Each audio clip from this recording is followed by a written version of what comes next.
Good day and welcome to News Today from KMTFM. I am Adekunle Adewumi. First, the headlines.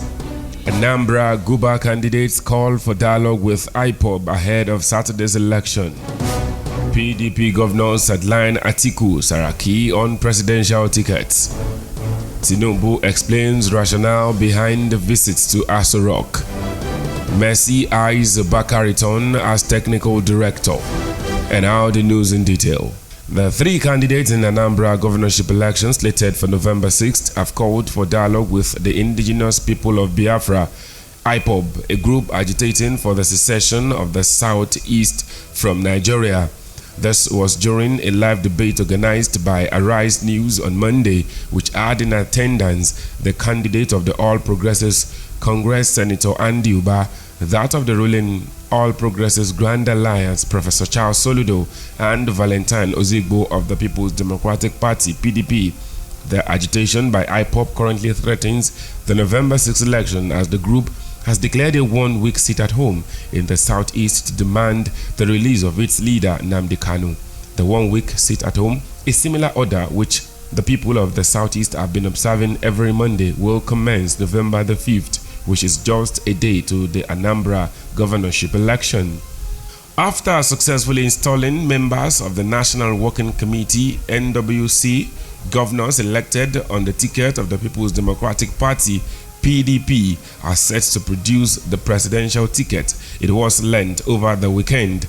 This has put the ambition of three major contenders, former Vice President Atiku Abubakar, former President of the Senate Bukola Saraki, and former Kano State Governor Rabiu Kwankwaso, on a shaky ground.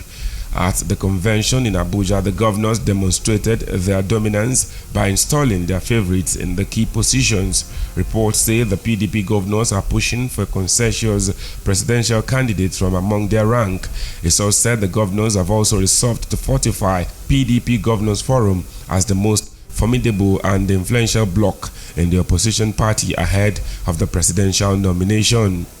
All Progressives Congress APC stalwart Asiwaju Bola Ahmed Tinubu has explained that his mission to the presidential villa Abuja was to thank the President Muhammadu Buhari for visiting him in London.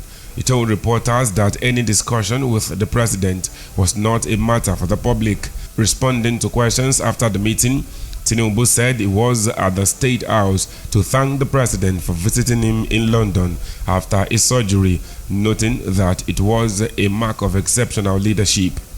Some youths besieged the Plateau State House of Assembly on Monday morning. The action of the youths who arrived at the complex as early as 6 a.m. may be connected to the crisis rocking the assembly over the controversial impeachment of former Speaker Ayuba Abok last Thursday by 8 of the 24 lawmakers. The youth carried placards with inscriptions in support of the impeached speaker. They demanded his reinstatement as security agents took over the complex to prevent the breakdown of law and order.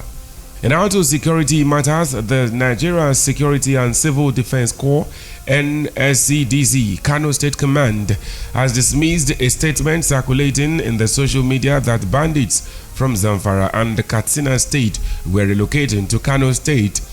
The alleged reports indicated that bandits escaping from the onslaught of security forces were believed to have infiltrated Kano State through some communities in Shahonono, Gwazo, and Kabo local government area of the state, where they were involved in illegal mining.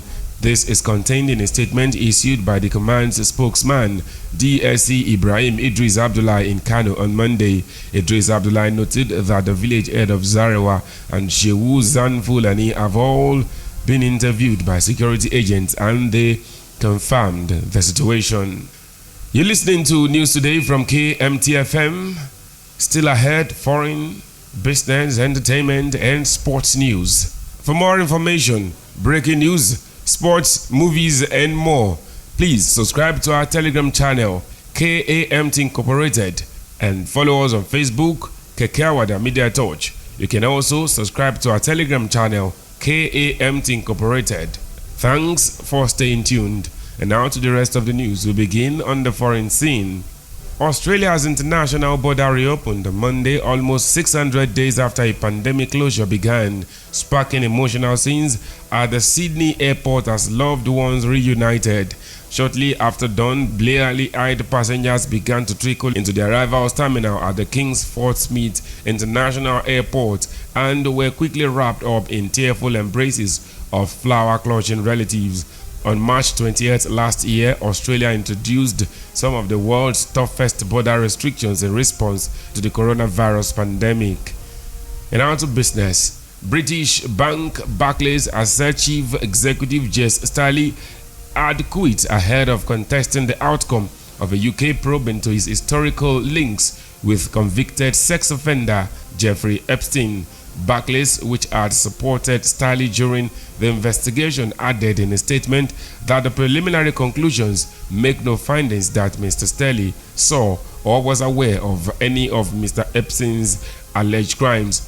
The bank added that Staley has been replaced with immediate effect by its head of global markets. The statement adds that Barclays and Staley were made aware late Friday of the preliminary conclusions from the investigation carried out by the British financial watchdogs.